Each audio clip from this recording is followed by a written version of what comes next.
Welcome to this edition of Places Left Behind. This is a webinar series hosted by the Harvard Graduate School of Design Alumni Council's Design Impact Committee. My name is Michelle Cramer, MAUD 99, and together with Zeerak Ahmed, 18, I'm co-chair of the Design Impact Committee. I'm in Sydney, Australia, and having just passed the winter solstice in the southern Pacific region, you may feel the sun rising beside me. Thank you to everyone who is joining us this morning, this afternoon, and evening around the globe. In the spirit of Places Left Behind, I share that today I'm on the lands of the Gadigal people of the Eora Nation and would like to pay my respects to their elders past and present and extend that gratitude to any First Nations people we have joining us today. For those who may not be aware, Australia's Indigenous community consists of Aboriginal and Torres Strait Islander peoples who have lived on this continent for more than 65,000 years, making it one of the world's oldest living cultures. They are the original knowledge holders of place and community, which provides a poignant backdrop to our discussion today. For us on the GSD Alumni Council, Places Left Behind is an absolute passion project. It's an initiative that brings together stories from our alumni community who are actively participating in resolving one of the planet's greatest challenges, inequity. Through this virtual forum, we explore the intersection of spatial design, architecture, landscape architecture, urban design, planning, and policy to foster regeneration in often complex and diverse places. Through sharing our stories, we can learn from each other. After the success of our webinar relaunch last year, we're pleased to present the third in this series. Today, you'll hear from three incredible speakers, Zenovia, Isabella, and Pablo. Firstly, Zenovia Toloudi, DDes 11, will investigate Places Left Behind from the perspective of publicness using the case study of Olot, Spain. Then Isabella Frontado, MLA and MDes 20, will observe the impact of climate on the remaking of place using the case study of Tangier Island, Virginia, USA. And finally, Pablo Allard, my classmate from MAUD 99 and DDes 03, will share the rebuilding of Ducado, Chile, following the impact of the devastating 2010 earthquake and tsunami on place, community, and livelihoods. Zenovia, Isabella, and Pablo will be joined by our student moderator for today, Victor Muturi, MArch 27.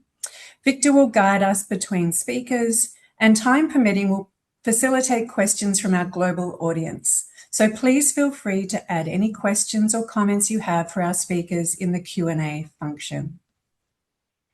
Many thanks to you all again for joining us for this webinar. Now I'll hand over to Zenovia, who is our first speaker. I'm Zenovia Toloudi. Through my research and creative practice, I examine how architecture, landscape, and public space shape collective life through spatial, material, and cultural conditions, with particular attention to places often described as peripheral or outside dominant urban narratives. Today, I use the city of Olot, Spain, to explore these questions. Left behind places are frequently understood as peripheral, economically marginal, outside major metropolitan networks, losing population investment or visibility. Olot suggests a different story.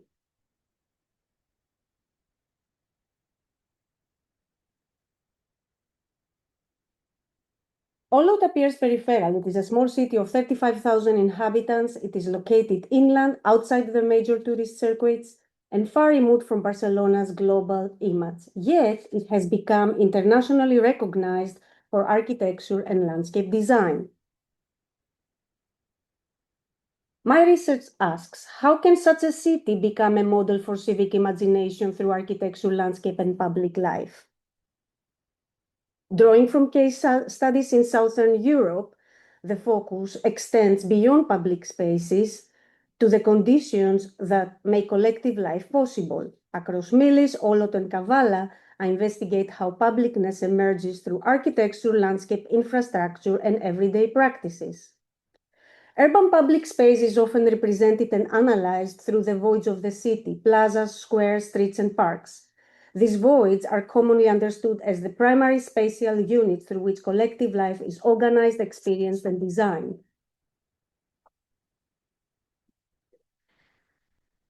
My chapter's time structures for publicness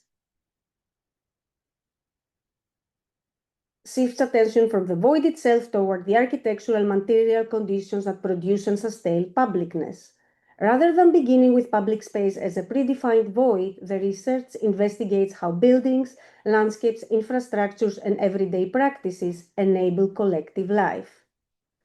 In Olot, publicness is not generated solely by urban voids, but through the interaction between outward forms and material publics. Publicness in Olot is often produced through architectural elements that extend beyond the building itself and invite collective use. The threshold refers to spaces of transition between inside and outside that encourage encounter, pause, and temporary occupation. Examples include stepped seating and wide chairs, deep entrances, shaded and thickened edges, stoas and balconies, transitional platforms. These spaces are neither fully public nor fully private. They create opportunities for informal gathering, observation, and social interaction, making everyday movement part of public life. The connector refers to architectural systems that organize movement through buildings and across the city. Examples include corridors, promenades, galleries, bridges, river edge walkways, circulation spines. In the rehabilitation of Plaza Mayor by unparalleled architects, publicness is generated not by redesigning the center of the square, but by strengthening its edges. The project improves pedestrian continuity, removes visual and physical obstacles, and activates the surrounding facades as a continuous urban system. Movement becomes an experience of connection rather than simply circulation. At L'École's pavilions by RCR architects, circulation is carefully choreographed through paths, thresholds, and transitional spaces. The project demonstrates how movement itself can become a shared spatial experience connecting people, architecture, and landscape. The framework refers to open or incomplete structures that allow adaptation, appropriation, and evolving forms of use. Examples include open structural frames, scaffolding-like systems, courtyard structures, flexible pavilions, deliberately unfinished constructions. The Emergency Shelter project by Unparalleled Architects uses a minimal structural system that can be rapidly assembled while remaining adaptable to different situations and users. Rather than defining a fixed program, the framework creates the basic conditions for occupation, support, and collective use. Bayona Studios' Habitat Home Without a House project rethinks domestic space through an open framework rather than a conventional enclosed house. The design prioritizes relationships between structure, landscape, and inhabitation, allowing uses to evolve over time. In both examples, the framework is not a finished object, but an enabling structure, one that supports flexibility, participation, and multiple forms of occupation. Alongside outward forms, publicness in Olot also emerges through material experience. I describe these conditions as material publics, form of collective life generated through the city's volcanic landscape and its material environment. The volcanic landscape is not simply a natural backdrop. It functions as a civic presence within the city. The volcanoes of Monte Sacopa, Monte Olivet, and Garinada remain visible from many parts of Olot and help orient residents spatially and culturally. They operate as what we might call an objectified nature, a permanent collective reference that shapes identity, memory, and everyday experience. Publicness here emerges through a shared relationship to the land itself. Beyond Olot, the broader landscape of La Garrocha extends this geological public realm. Volcanic formations, trails, forests, and protected landscapes create a regional system of shared environmental experiences. Public life is therefore not confined to urban space, but expands across the territory through collective access to the volcanic landscape. At the volcanic educational and tourism sites of La Garotxa, landscape design works with natural processes rather than against them. Materials, vegetation, topography, and ecological systems become part of the visitor experience. Rather than presenting nature as a static object, these projects reveal landscape as a dynamic and evolving public environment. The transformation of the former Barbary Foundry by RCR architects demonstrates how publicness can emerge through ecological change. Vegetation, seasonal variation, ecological succession, and ruins gradually reclaimed by nature become part of the architectural experience. Visitors and users encounter a landscape that is constantly evolving. The public effect is a shared awareness of time, growth, decay, and environmental transformation. Rather than creating sharp separations, these projects use gradual changes in material texture and form to mediate between different uses and users. Examples include disappearing barriers, camouflage strategies, gradual boundaries. In the public square in front of the art school, unparalleled architects design interventions minimize the perception of barriers, creating a more open and continuous public realm. In the main square, designed by RCR architects, the entrance to the parking facility is visually integrated into the urban surface through material and formal camouflage. The result is mediation rather than separation. Material transitions also occur at the scale of landscape and ground. At the volcanic educational site in La Garotxa, metal elements and carefully integrated landscape design establish a dialogue between natural and constructed environments. Similarly, RCR's interventions in the main square use changes in paving textures from rough stone to smoother surfaces to distinguish pedestrian and vehicular zones without relying on hard barriers.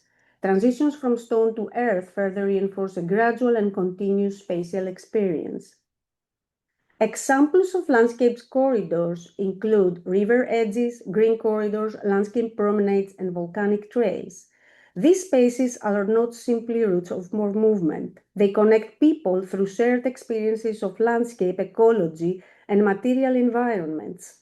Movement itself becomes a form of public participation.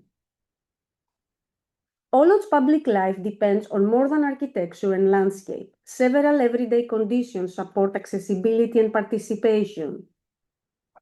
Free public resources including water, affordable cafes and restaurants in public squares, free or low-cost cultural programming, inventive playgrounds connected to local history and geography, a diversity of public spaces from parks and courtyards to linear promenades and squares, strong connectivity between these spaces. What matters is not a single iconic public space, but a connected system that supports walking, gathering, accessibility, and ecological awareness.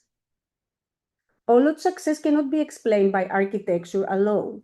Publicness is produced through institutions as much as through buildings. Several factors contribute to this outcome. Strong connections to larger urban centers such as Barcelona, regional cooperation within La Garotxa network of towns, ecological tourism strategies that avoid over-tourism, municipal investment in public space and infrastructure, cultural institutions and public programs, inclusive policies supporting social diversity, everyday mobility systems including pedestrian routes, bicycle infrastructure, and accessible parking. Together, these elements create an ecosystem that sustains public life over time. Olot challenges conventional assumptions about peripheral places. Its example suggests several lessons. Peripheral cities can be active producers of innovation. Publicness can be designed through architectural forms as well public spaces. Landscapes can function as civic infrastructure. Small and incremental interventions can have significant collective impact. Regional cities can serve as laboratories for new models of ecological and social urbanism. Olot demonstrates that influence is not determined by size, visibility, or metropolitan status. Olot invites us to rethink what it means to be left behind. Rather than measuring success through growth scale or global visibility, it offers another model, one grounded in ecological awareness, material intelligence, and strong commitment to public life. Thank you. Thank you so much, Zenovia, for a really nice presentation. I would just like to introduce myself. My name is Victor. I'm going into my third year of my Master's of Architecture at the Harvard Graduate School of Design, and I'll be the student moderator for today. So the way that you have framed OLOT as a node for studying publicness is quite interesting, since rural areas have a tendency of, being left behind in terms of thinking critically about design. OLOT's environment, as you've shown us, is suitable for this kind of study because the environment is defined by everyday practice of how people interact with architectural elements, and architecture firms being able to pick up on it and continue that language of publicness, and in that way it makes us better understand the community's definition of publicness. So with that in mind, I'm curious about how we can replicate this model of turning a periphery, which is OLOT, into a node, and especially as a way of understanding multiple communities and how they define publicness. Especially me living like in Northern America. I've been experimenting, taking lessons from examples like Olot and other places from Southern Europe, and trying to start with small interventions through art and architecture, and like experiments within public space together with audience and participants from these places. So what I have been trying to do is make certain strategies that start from formal, some formal like understanding of what can happen through design and built the environment, and also how learn how to partner with like institutions, or how to make better policy, and how to collaborate with agents, from politicians to like cultural institutions, and together with them approach public space, not just from the built environment, but also infrastructure, ecological awareness, and like people's participation. I see. I see. Oh, well, thank you so much again. And now I would like to welcome our next speaker, Isabella Frontado. Isabella has worked with the people of Tangier Island in Virginia, who have been at risk of being left behind due to the impact of climate.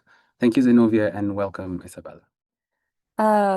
So hi, everyone. I'm Isabella, and tonight I'll be sharing a proposal for Tangier Island in Virginia. And let me just share my screen.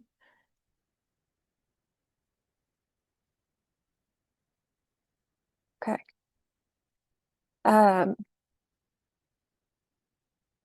So Tangier is one of the last inhabited islands in the Chesapeake Bay, and this project is titled Future Histories of Disappeared Ground, Volume 2, Inherited Water.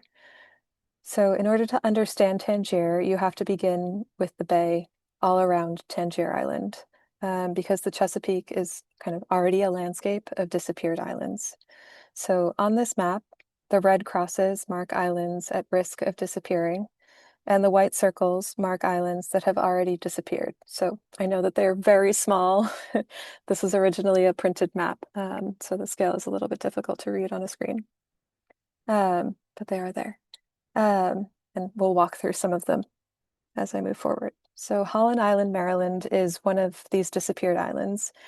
It was once home to a community of watermen and farmers, but it was gradually abandoned as its shoreline eroded and its habitable ground gave way. For a time, a single house remained standing, and in 2010, it collapsed into the bay. So you can see the image on the right-hand side just before its collapse. Other islands across the Chesapeake have followed the same arc. Some have nearly vanished, others survive as marsh or as fragments of shoreline, or only as names on historic maps. These are places that persist in records and in memories long after the communities that once lived on them have left them behind. So just quickly, the hand-drawn map in the middle is annotated with all of the names of the families that lived on this small island, and you just see kind of the barely there trace of what remains today, or what was photographed in 2021 at this point.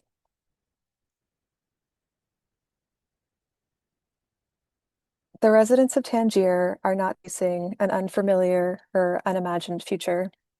Tangier's northern settlement, which this small photo is pointing towards, is called Upwards, and it was abandoned in the early 20th century. The ground that once held houses, paths, a church, a cemetery, and family life is now largely marsh. And though traces of that inhabitation are still scattered across it, it's a constant reminder of what is to come. So today, Tangier is losing habitable ground to the combined pressure of erosion, subsidence, sea level rise, and repeated flooding. But the island is more than a case study in climate vulnerability. Its vulnerable landscape forms a social and cultural ecosystem built and lovingly maintained over generations. Cameron Evans, who was 16 years old at the time of his interview with The Atlantic in 2018, described his island this way. "It's like a family member to me. If this island was gone, I'd have no one really to tell me I'd have no one really to tell where I was from anymore. But I'd always like to say that Tangier Island is my home. It would just be too hard to picture what a world would be like without Tangier, just another memory." What's at stake is not only physical land, it's the possible unraveling of community. It's the loss of a way to say where one is from. The idea that Tangier would become just another memory is one of the main drivers of this project. How do we keep the memory of a place alive, and what is required to do that? Working families have lived year-round on Tangier for generations. For most of Tangier's history, its residents have made their living as watermen, passing down a working knowledge of the bay and in particular, the harvest of soft-shell blue crab. This work has set the rhythm of life, and it remains central to the island's identity. Harvesting soft-shell crab means recognizing when a crab is about to molt, bringing it into a shedding or floating tank, and watching it very closely so that it can be pulled the very moment that it sheds, because if not, it begins to harden very quickly.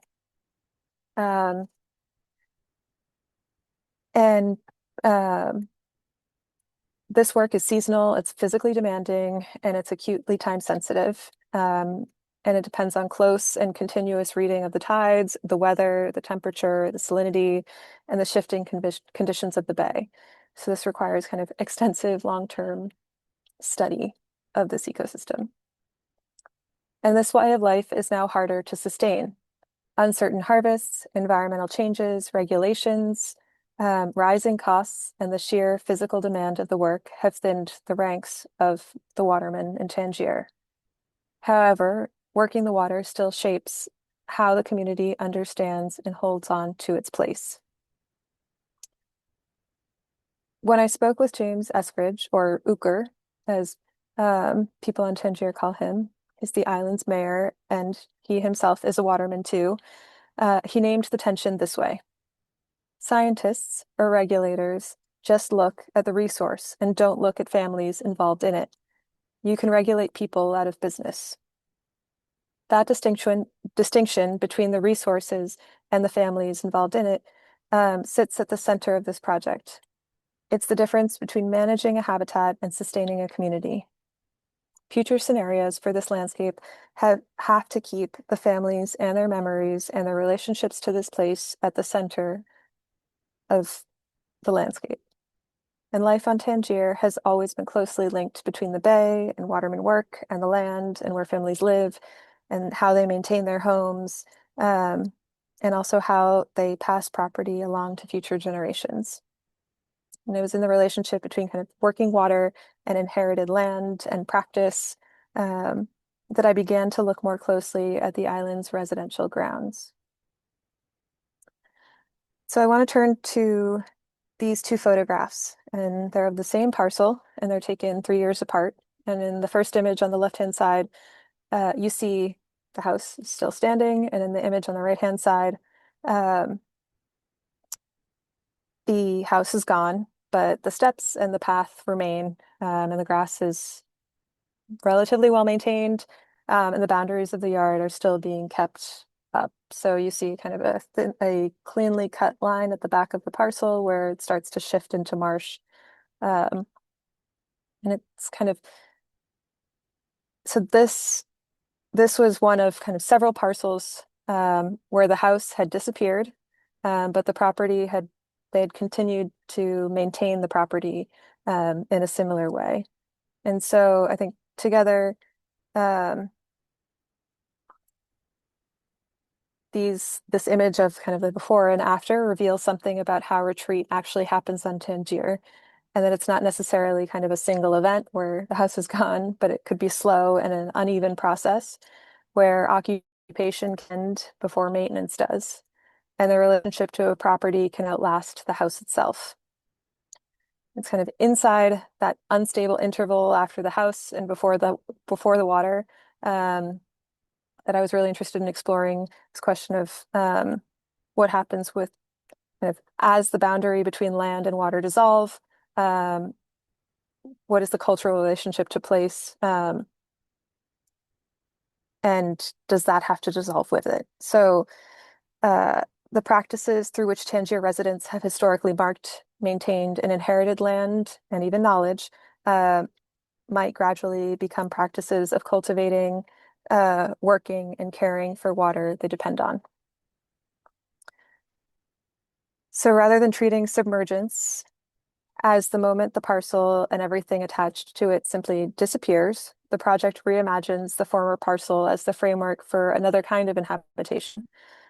As yards turn wet and eventually submerge, their paths, edges, and maintained boundaries begin to organize a working landscape. And that might include marshes, submerged vegetation. It might include a shallow water nursery habitat for juvenile blue crab.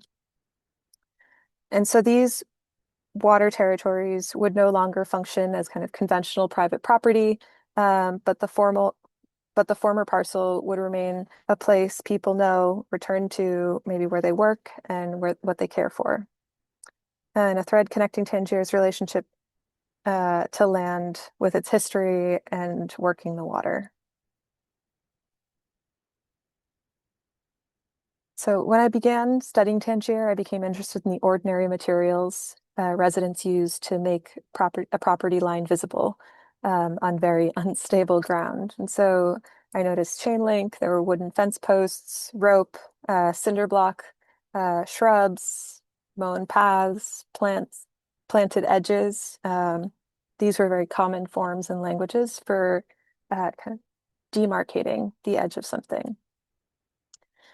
And so together, these translate the abstract lines and points of a deed or a survey into the lived landscape.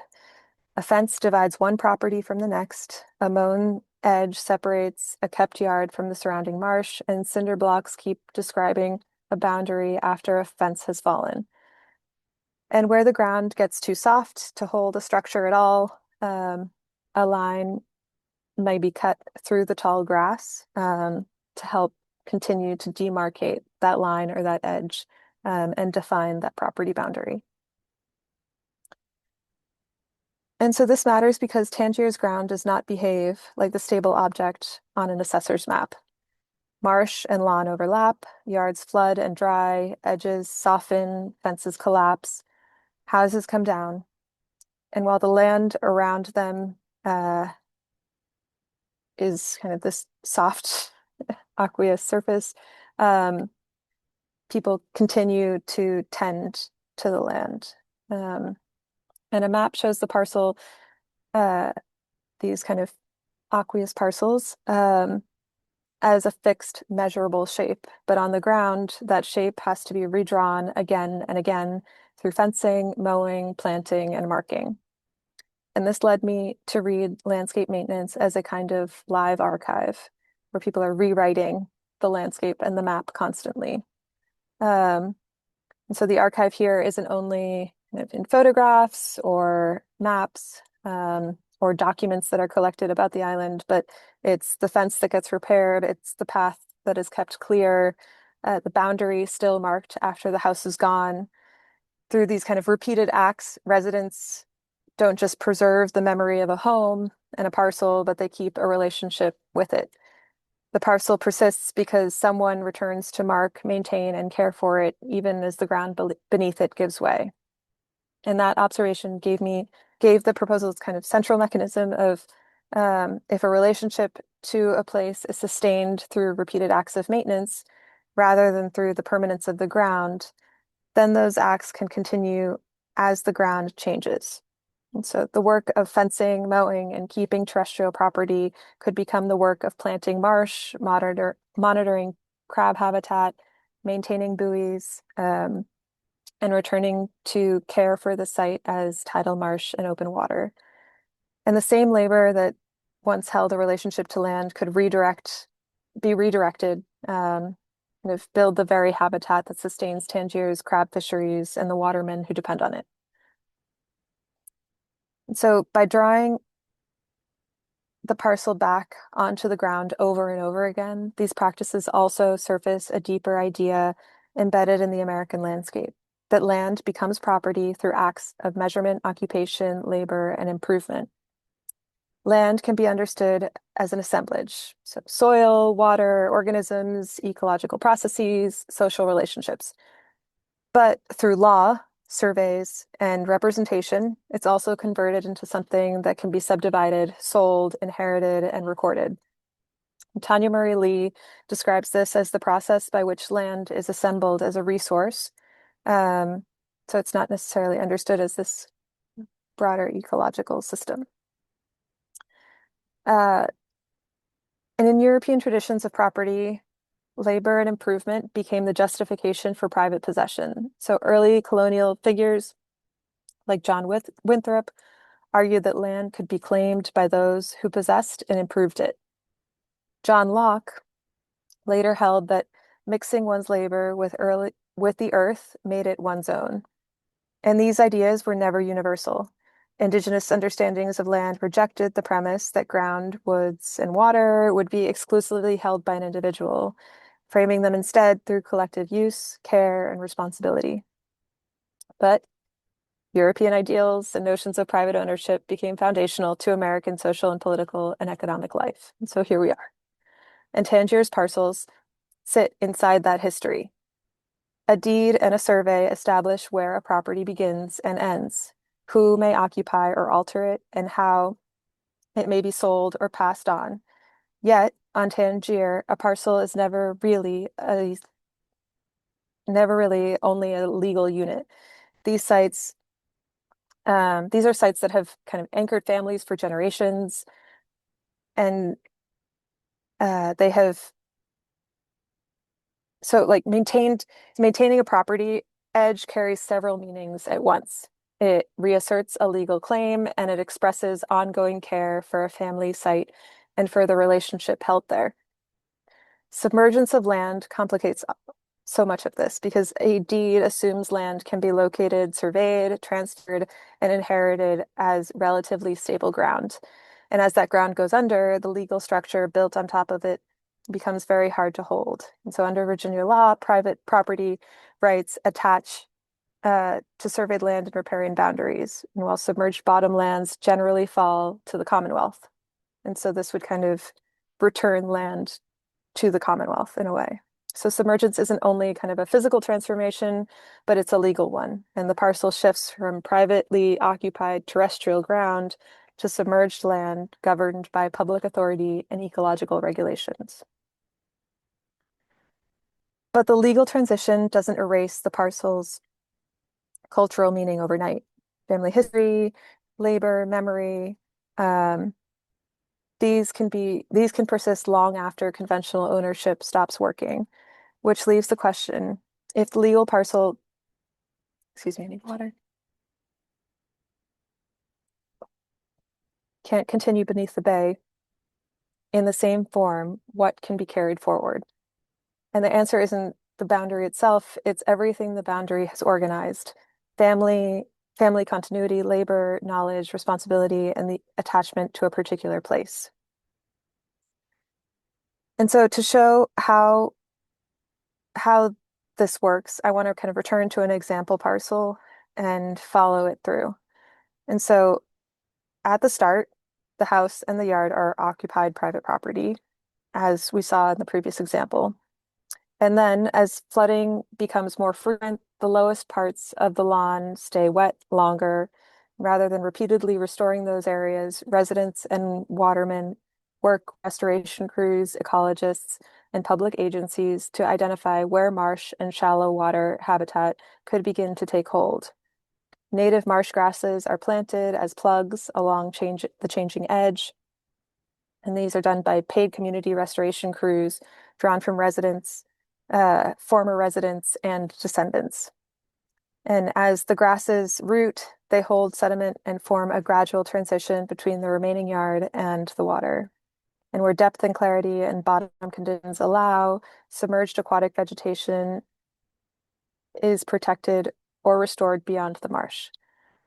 Together, the marsh edge, the underwater grasses, and the tidal shallows and the channels begin to offer food, refuge, and nursery habitat for juvenile blue crab. And blue crab stays at the center of the proposal because crabbing and the soft shell industry is very particular to Tangier, and it's shaped the economy, the infrastructure, and the knowledge base of residents. And so the proposal doesn't turn the parcel into a crab farm, but it restores and maintains the habitat that support the wider crab population and the watermen, something that the watermen already depend on for economic stability. And so the watermen keep working the bay to find and harvest pre-molt crabs or peelers, and they bring them back to their shedding floats or shanties, and maintaining them to kind of watch them for molting. So this process of kind of slowly reincorporating this parcel back, it binds the kind of existing economic practice to the work of caring for the habitat that sustains it and expands the kind of paid opportunities, which might further kind of sustain this industry. And so moving forward, we have kind of another phase where the house may eventually be relocated or removed, and for a while its paths, steps, fences, fence posts, and mown edges still record the site. And as the ground goes under, the yard becomes a mosaic of marsh, shallow tidal water, and submerged vegetation. And then buoys now mark the former property corners. And so this was something that I had seen on a high water day, was seeing kind of buoys and other floating tools used to kind of mark the corners of property. And the buoys here are used kind of not to extend private ownership into the water, but they're to kind of locate the parcel within the changing landscape and give people points of orientation for planting, monitoring, seasonal work, and return. And the parcel doesn't stay a kind of an isolated enclosure. Of course, tides are going to cross, sediment will move, marshes will migrate, and the corners and edges kind of are there to mark the initial framework for this ecological system, which gradually stitches together other properties as people slowly migrate. And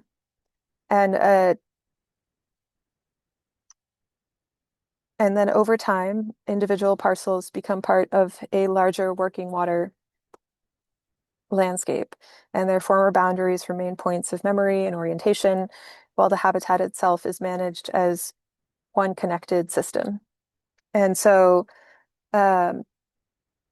residents and descendants, again, can return seasonally to plant, to replace marsh grasses, to maintain buoys, to monitor crab habitat, to repair working structures and cultivate to cultivate kind of this blue crab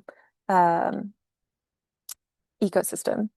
And so kind of the labor changes, but the practice of returning to care for a particular place does not. And this is what I mean, I think, by inherited water. What's inherited is no longer a piece of terrestrial ground. It's knowledge of a site and it's access to a continuing practice and responsibility for caring for a landscape in another form. And so making this a reality would take public funding, ecological expertise, permitting, and long-term community governance. And residents, watermen, and former residents and descendants might participate through a cooperative or a trust. They might lease or have a stewardship agreement. In any case, would be something that would define access, management, and harvesting rights and economic benefit, while also recognizing the submerged waters are public. So planting marsh and monitoring habitat, maintaining buoys and working structures, harvesting, running the soft shell crab system, and sharing knowledge of the bay are all skilled forms of labor, and the labor has to be paid. And if working water is meant to sustain cultural continuity, it must also sustain livelihoods. And so another series of questions that kind of this proposal brings to the forefront too is how might access, responsibility, labor, and attachment, what's organized through property, be carried forward instead through community governance, shared habitat management, and compensated care. So this entire proposal kind of sits between conventional preservation and complete retreat. And so there may never be a single moment when Tangier is simply inhabited or abandoned, or when a parcel is definitively land or water. A house may never remain while part of its yard becomes marsh. A family may relocate but return each season to work the bay, and former parcels may slowly become connected habitats and shared working grounds. And so the proposal doesn't try to preserve Tangier's culture unchanged. Future generations will relate to the island differently, but what it tries to keep open is the possibility of an active relationship and the ability to return to the island and participate in its making and remaking and work and remember and keep kind of producing new memories through the landscape. And so continuity kind of in this sense does not mean keeping it the same, but it means kind of maintaining the relationship. So Tangier is a very particular place with particular history, ecology, and culture. But the questions it raises reach past the island, I think, for me. And I think as I've thought about this project over the years, have opened more questions. So design planning, property law, and historic preservation mostly assume that land is stable. We draw parcel boundaries and shorelines as fixed lines and design as though the ground will stay available to hold the uses that we assign to it. Across many coastal landscapes, that assumption is getting much harder to sustain. So this project asks what it means to design from instability rather than treating instability as a temporary condition to be corrected. Some of the questions that I've continued to think about since I started working on this project 6 years ago have included, can landscape architecture do more than defend land or commemorate its loss?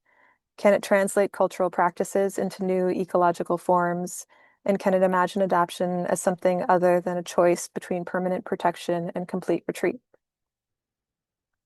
And so in closing, to return to the title of the series, I think Tangier complicates what it means for a place to be left behind. The island may eventually be left behind as partially stable terrestrial ground, but it has not been left behind by the people whose histories, labor, knowledge remain bound to it.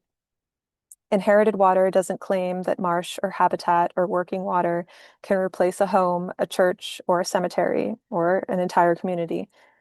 The loss is real and it remains. What design can do is build the conditions under which physical transformation does not also become cultural erasure.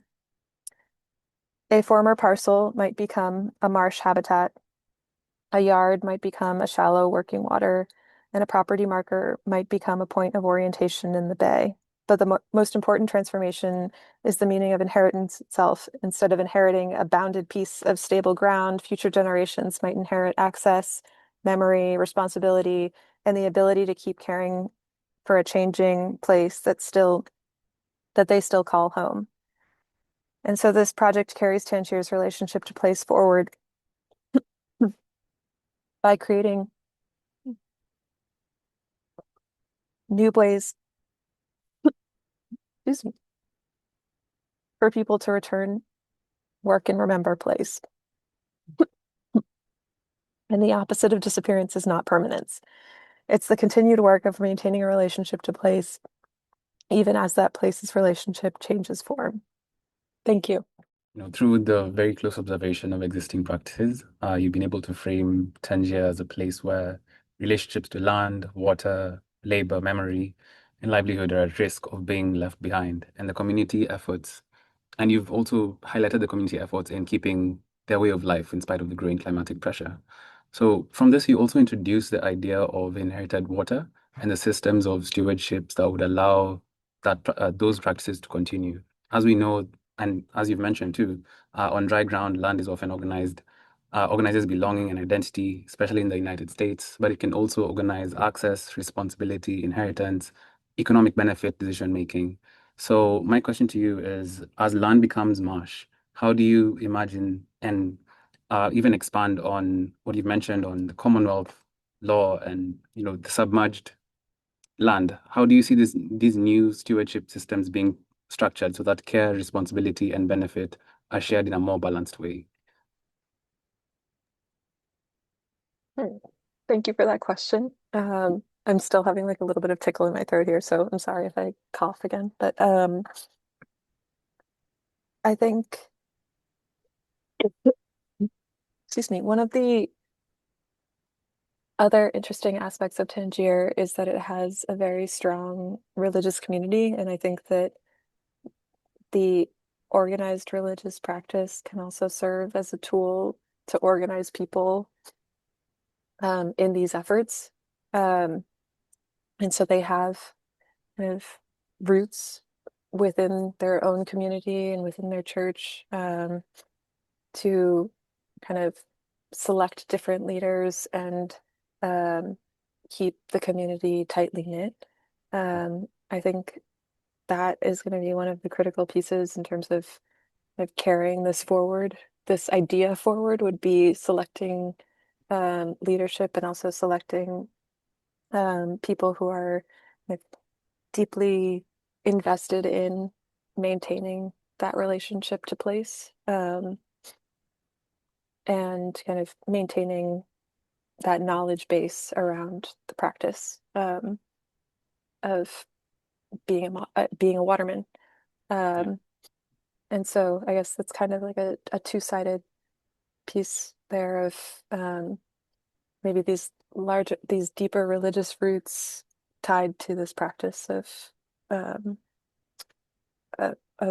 living on the water. I see. Well, thank you again. And you can see there's a lot of questions coming in. We will answer we'll pitch those questions to you and even to the other presenters at the end of the presentations, the speakers.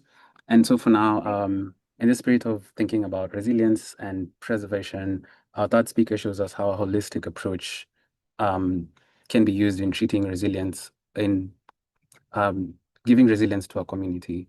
Allow me to welcome Pablo Allard, who will be sharing on the rebuilding of Dichato, Chile, following the impact of the 2010 earthquake and tsunami. I'm going to start by stating that there are moments where the way we design our communities, it's put into test and it's thrown into crisis.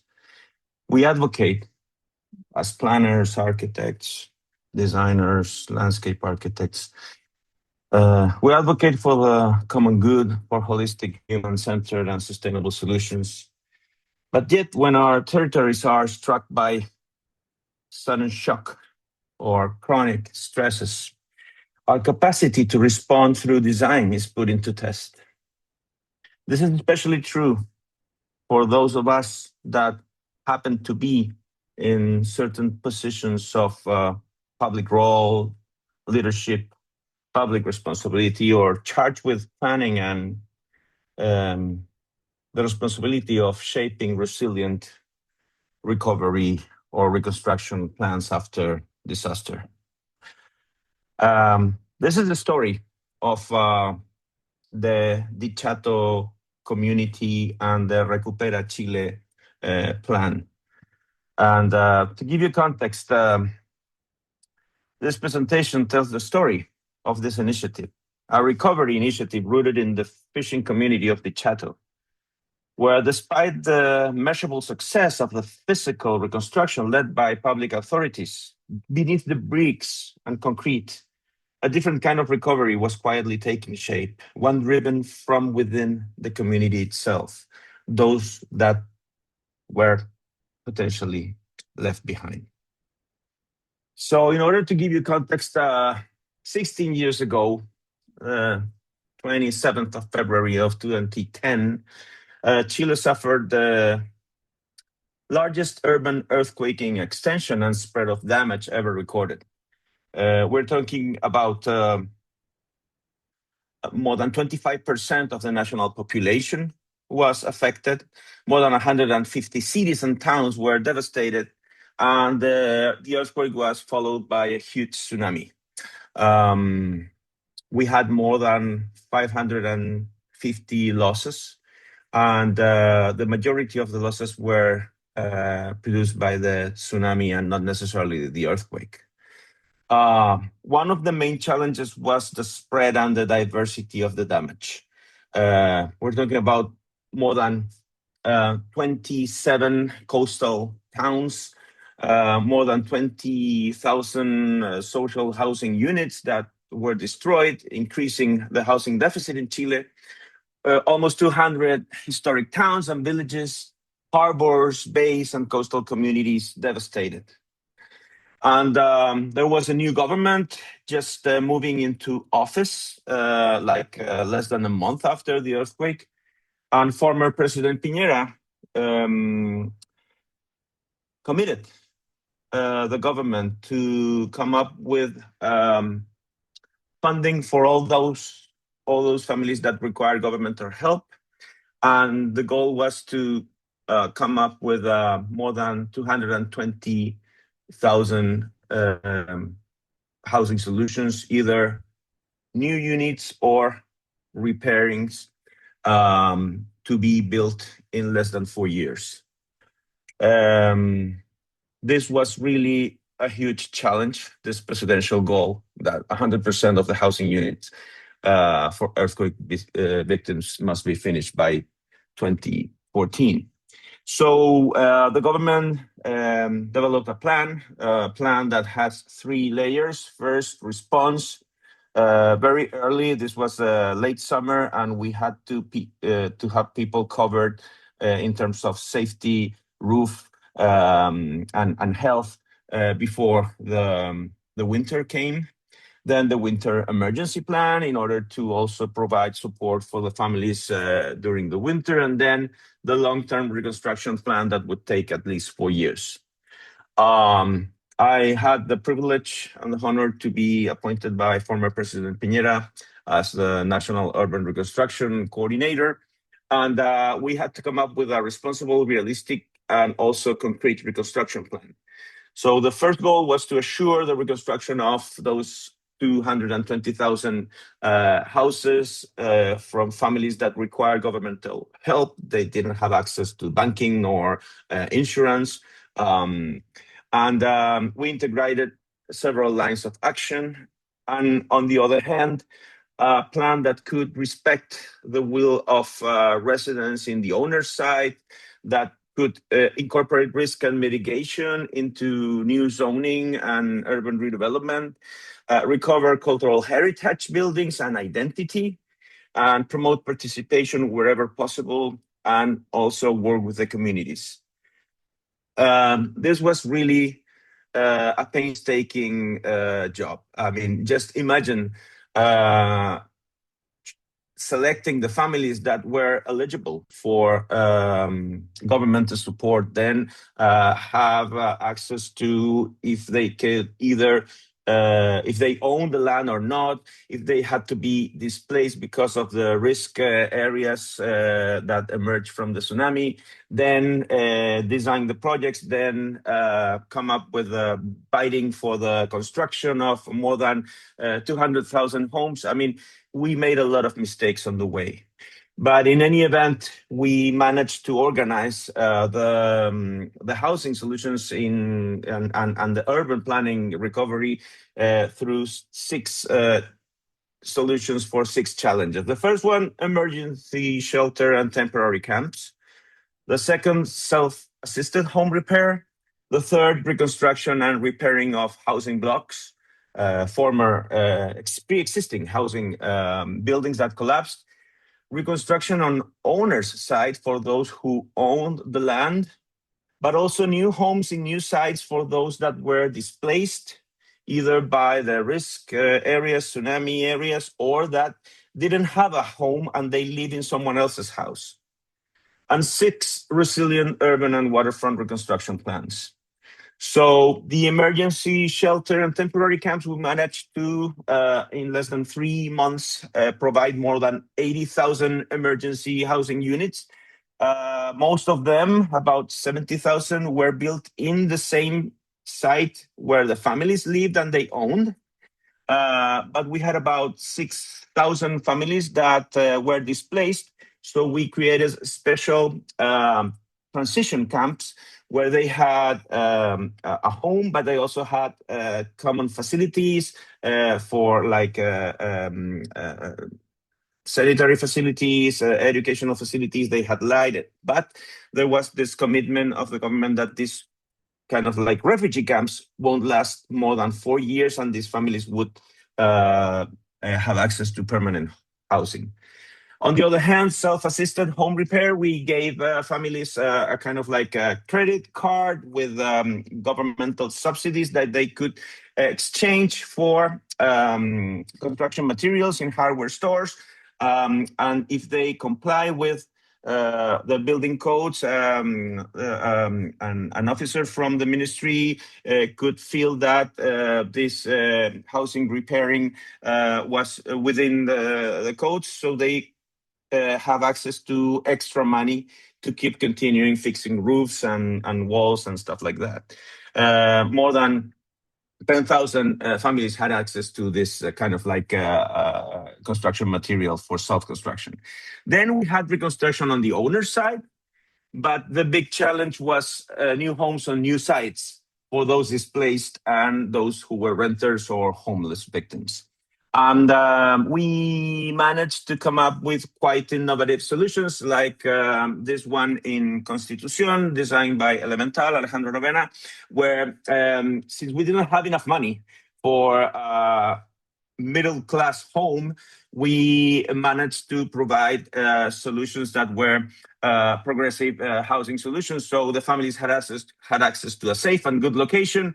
The government provided the funding for the envelope and the basic and the core of the house, bathroom, kitchen, and then the families could add value to their homes and give their own expression and end up with a middle-income home rather than a complete low-income home. And then came the urban challenge. How to come up with maps and planning that could allow for the recovery of coastal areas that require risk and mitigation infrastructure. So we managed to provide more than 27 resilient reconstruction plans for different coastal locations. And this is the case of the Chato in the Biobío region, where you can see how this beautiful beach town, fisherman town, was before the tsunami. This is what happened after the tsunami. Unfortunately, the Navy communication system failed, and the government told people to go back. They escaped to the high areas, and they asked them to go back because there was supposed to be no danger anymore, and then the waves came and destroyed everything. So we managed to assemble a team that came up with a resilient recovery master plan, where a new tsunami mitigation wall and tsunami mitigation park would replace some of the waterfront housing and buildings, but families would be compensated with new housing in safer areas, evacuation routes specifically designed so people can move faster, and some improvements in infrastructure and social facilities. So the idea is that not just come up with a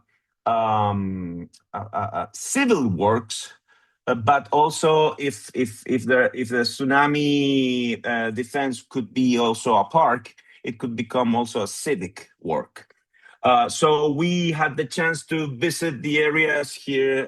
It's me with some people from the Inter-American Development Bank, like Eduardo Rojas, Alejandro Ravena from Elemental, and on the far right, Alejandro Gutierrez from ARUP, and Pablo Allard, who was the housing coordinator. And we managed to move very fast from disaster to PowerPoint presentations and projects. That's where most of these initiatives end up. But we managed to really stress the system to move from the PowerPoints and the visions into real works, and works that would allow a build back better. So now the beach, it not only has tsunami mitigation wall, but it also has accessibility for disabled people that didn't have before, a new boulevard and promenade, and fishermen would be allowed to live in risk areas, but with tsunami resilient homes where they could escape, and the houses are lifted on tilts so they can have their boats, their nets, and they escape, and they come back to clean the house rather than rebuild it, because a fisherman needs to be close to the sea and not 500 meters away. And also for those families that were relocated, that used to live in the first line in the seawall, we managed to come up with some tsunami resilient high-rise or mid-rise buildings with vertical evacuation as well. So this allowed not only the Chato, but all those 27 coastal towns to come back better. You can see new housing here for the families that were displaced, new infrastructure, the new river waterfront, some new mid-rise building for the families that were displaced, the new wharf, and the new yacht club. So we were kind of like, yes, we did it. And by the end of 2014, 4 years after, we were just 495 houses down the goal. So it was basically done. It was considered a big success. Some international studies, comparative studies, mentioned that in the case of the Chilean reconstruction, the relief time was shorter than China, Christchurch, even Japan, that there was government funding for housing, that the government's role was to manage, direct, and citizens were very involved, and adaptation for resilience was also considered. But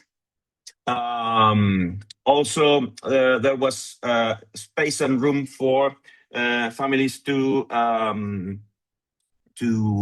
choose options, even though the government was very involved on that. So it was considered a successful recovery, not only for the Chato, but many other towns. But then came this question that really was like change our perspective. And it came from Catherine R., Harvard medical doctor working in the Recupera Chile initiative, that she She said this: the government's disaster response was pretty remarkable for how quick and coordinated it was. But the trouble with a disaster is that you're never going to be satisfied, even if you're doing a good job, because it is still a disaster. We were running for building bricks and mortar, tsunami-resilient walls, parks, etc. But we were leaving something behind. And that's when the David Rockefeller Center for Latin American Studies, Marcela Renteria, who's in the audience, was leading this initiative, and several Harvard professors said, let's go and fill those voids. So then came Recupera Chile as a network of partners led by Harvard University that came together to provide a range of services with the goal of serving as a model for community-based recovery after a disaster. So the idea was to not only focus on the physical and the built recovery, but also the economic in terms of how to provide the families capacities to come back to work, life, etc. And also social recovery and cultivate traditional networks and keep traditions and not displace them. So the program provided technical assistance and capacity building to address a range of issues, including livelihood restoration, economic development, community, mental health, early childhood education, cultural heritage restoration, along with infrastructure and tsunami hazard mitigation. The strategy was quite interesting because it started advocating for community participation in the reconstruction process. So it was very uncomfortable for us as officials to have this academics and people like knocking on the doors and saying, "Hey guys, you're forgetting something." And something that was very important, a lot of public health specialists, it's the post-traumatic stress and mental health of the communities after. And Recupera Chile started working intensively with the community to address psychological trauma from the earthquake and tsunami, particularly on children. So 4 areas were identified in the shadow for economic redevelopment as well: infrastructure, productivity, general services, and tourism. And tourism also played a crucial role because it's very close to the second largest city of Santiago. It has a beautiful beach, and it is a kind of like a seasonal town. And on the other hand, there was also the stress of the families living in temporary camps. So how to work along on the transition from temporary to permanent was key. One of the most beautiful projects of Recupera Chile was the Mental Health and Child Development Initiative. Many kids of the Chato lost their parents. They were scared to go back to the sea. They were terrified by going back to the sea. And then came this educational program that started telling the kids about the good things of the sea that surrounds us. Workshops and they brought specialists in oceanography, biologists and geologists to work with the kids. So the idea was to really think on the safety and protection of the kids, along with the access to health services and counseling, family and social connection, how to build parent social networks, particularly for school-age children, some partners with school-age children, and also educating also teachers on behavioral issues and training parents in terms of language, how to refer to the loss, how to refer to the waves, what happens if a tsunami comes back. And then amazing projects like NanoSurf, that it's not a small surf school, even though it is small. Nano is Fernando, it's a nickname for Nano, who was a surfer who had a little surfing school. And the Recupera Chile team started joining with him in order to start bringing school kids back to the sea to learn to surf. and to start stop fearing and understanding how to read the waves, how to ride the waves, how to love the waves. And this agreement with the surfing school and the Dichato school and the Co-curators school, that it's a small town next to the Dichato, Recupera Chile provided funding for infrastructure, so Nano could upgrade and invest in his facilities. We also managed to help him with promoting his services, connection with the school teachers and the educational programs, so kids will not only go back to the water, but understanding how the sea changed and ecosystems, and the opportunity also to get Copquecura and Dichato as a hotspot for surfing and not only for the kids. A second program that was quite interesting was economic redevelopment or economic retraining. Many of the families were fishermen, and the conditions of the basin changed, so the fish changed.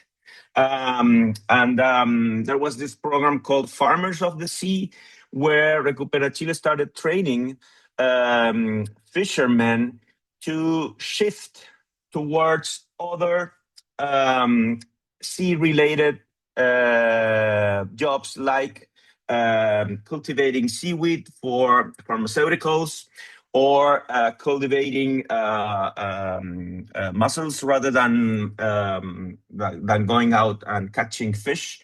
And this program had a beautiful name called Farmers of the Sea, Granjeros del Mar. So they were not chasing, they were planting and sowing the seeds of the sea.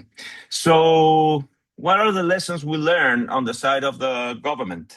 That we were so focused on physical recovery, shelter and housing, access to funding for housing, economic development on the traditional way, and planning for resilience and risk reduction, that we forgot and we almost leave behind a holistic approach, a more humane approach, a more, I would say, something about empathy. And that's how Recupera Chile, along with other initiatives, started filling the gaps, thinking on economic reinvention, like the sea farmers, community strengthening and cohesion with these new leaderships and new and fostering community organizations, and working on mental health and post-traumatic stress disaster, stress post-stress problems. So we could really begin filling the gaps of what the government was providing. What are the main challenges, just closing up, in terms of the physical urban housing recovery? First, we had a lot of problems estimating housing demand and eligibility in order to not leave anyone behind in terms of access to funding.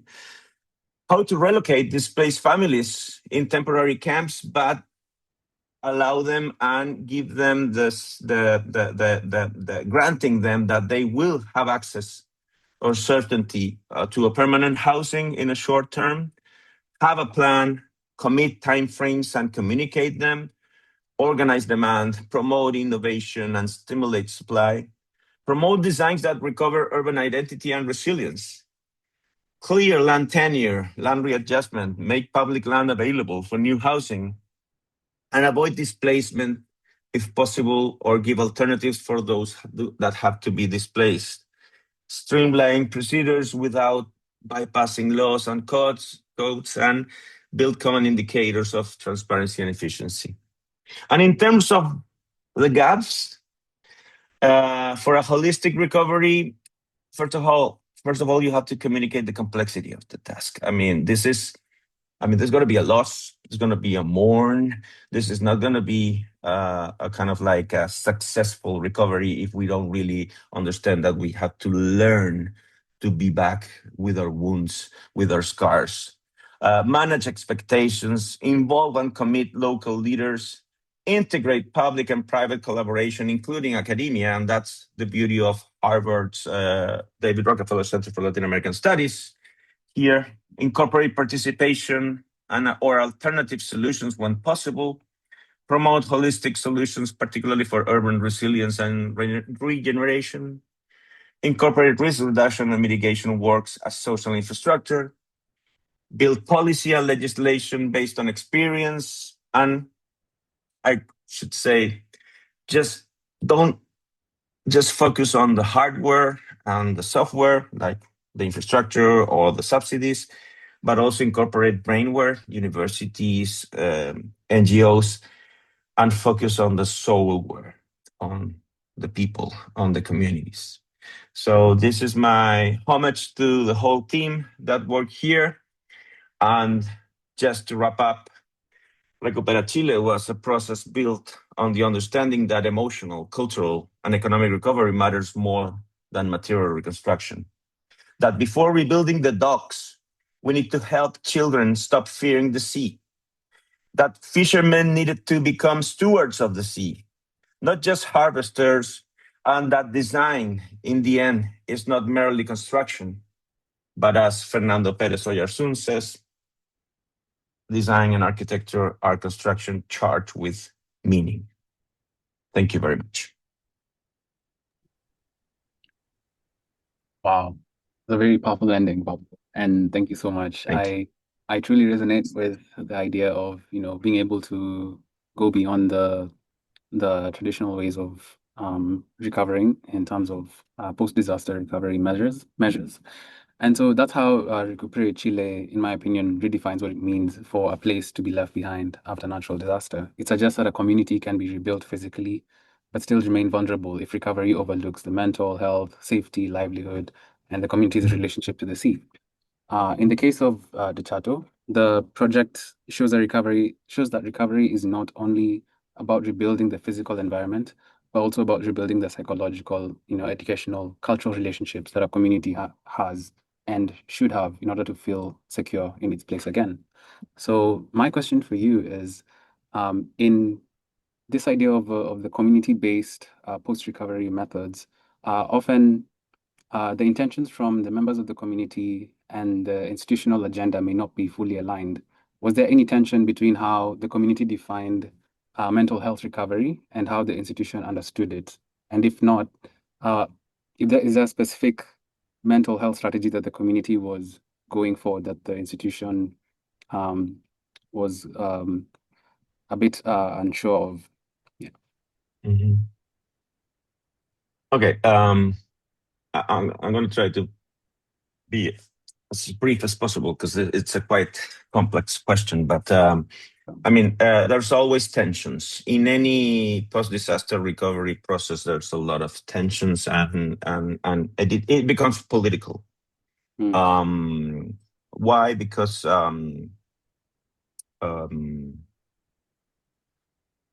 for instance, we had a government that just moved into office, and we had local elections. The earthquake was on February, and we had local elections in October. And we as government officers were working with all the communities and all the majors without distinction if they were left, right, like government or opposition or whatever. Mm-hmm. But then when the local elections came close by, it became political because some majors that were not from the government side were doing an amazing job, and they were really working with the communities and NGOs, etc. And some from the government's party majors were doing a terrible job. And we didn't distinguish anything. But then came some politicians and some senators to our office and said, "Hey guys, you are going too fast on this town, and we have elections in October, and we don't want that mayor to be reelected. We want our candidate. And we said, Senator, I'm sorry, but we have a mandate from our president that we should finish this in 4 years, and we should. And they say, no, you don't understand. If you don't stop this mayor from doing his great job, we're going to start criticizing this. So you have friendly fire, and you have also fire from the opposition. There were some radical leaders in the Chateau that were not even victims of the earthquake, that I met with them, trying to kind of like communicate the plan and kind of like do some collaborative work. And suddenly she says, Pablo, I'm sorry, I won't be able to meet you in the next couple of weeks because I'm going on holidays. And I said, wow, great. I'm glad that you can have a great holiday. And when she came back, she started rioting and throwing Molotov and doing a lot of protests against the process. And I realized that her holidays were an urban guerrilla training camp in Venezuela funded by the Chavez regime.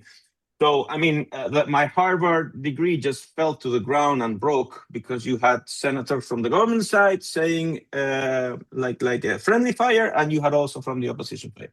Why am I going all this way around? Because if that is at the political level, can you imagine when you're dealing with your children's stress and mental health, fears, nightmares, orphans, families that, I mean, the government and the centralized power structures, we don't have the capillarity or the fine tuning to really reach out to those needs, and that's why we were leaving them behind. And that's the beauty of universities, NGOs, volunteers, that, as in the case of Recupera Chile, they begin by not imposing or telling the communities what to do, rather than asking them, what do you fear? What do you need? How can we help? And that is why I would say most of the first team at Recupera Chile were health specialists that were building these bridges of trust with the community, and then came all the other expertise.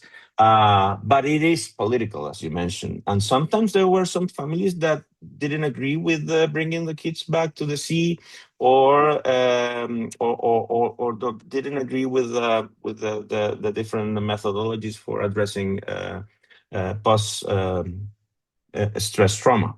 So there's no success recipe here, but at least we have learned a lot from trial and error.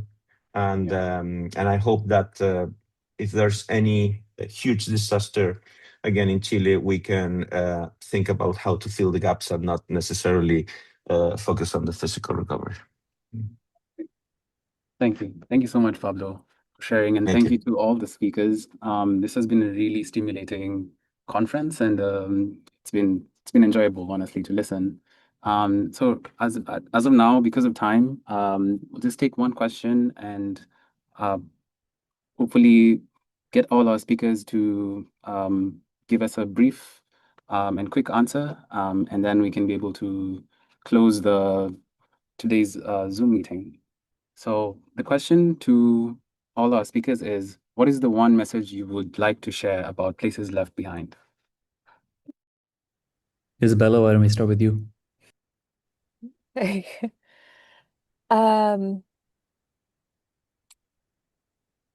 think as I was thinking about this question, I was thinking about, well, especially in the context of Tangier, there's memory is at the root of all of these places, and like disappearance and of loss, and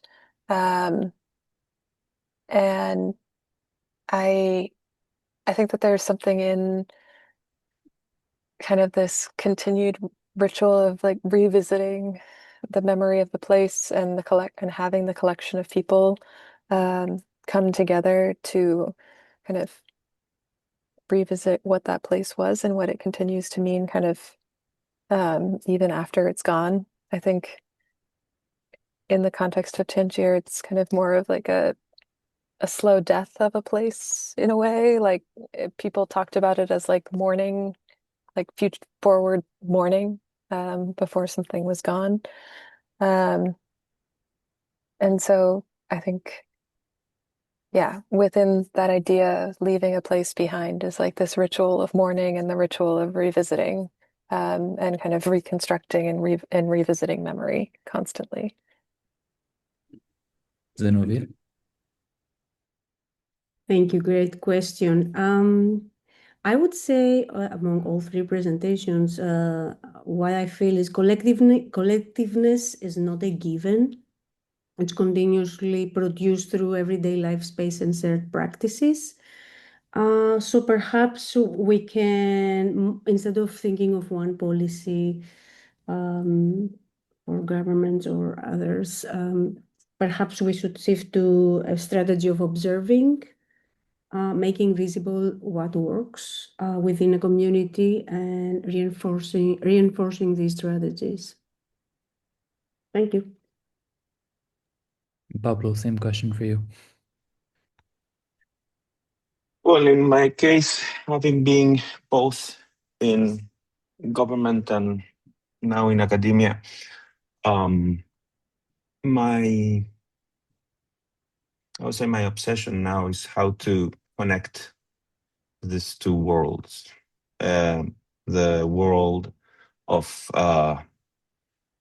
planning, decision-making, funding, policy, as Isabella was showing on her beautiful proposal, how to deal with property rights and how to deal with all this, what can I say, economic and ideological structures that we have inherited for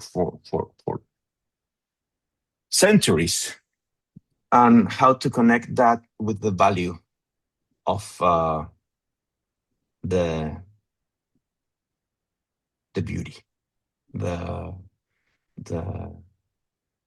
beauty that relies on the simple things, on the territories in nature, human nature, and particularly now that we have been, or we are kind of like all shocked by artificial realities.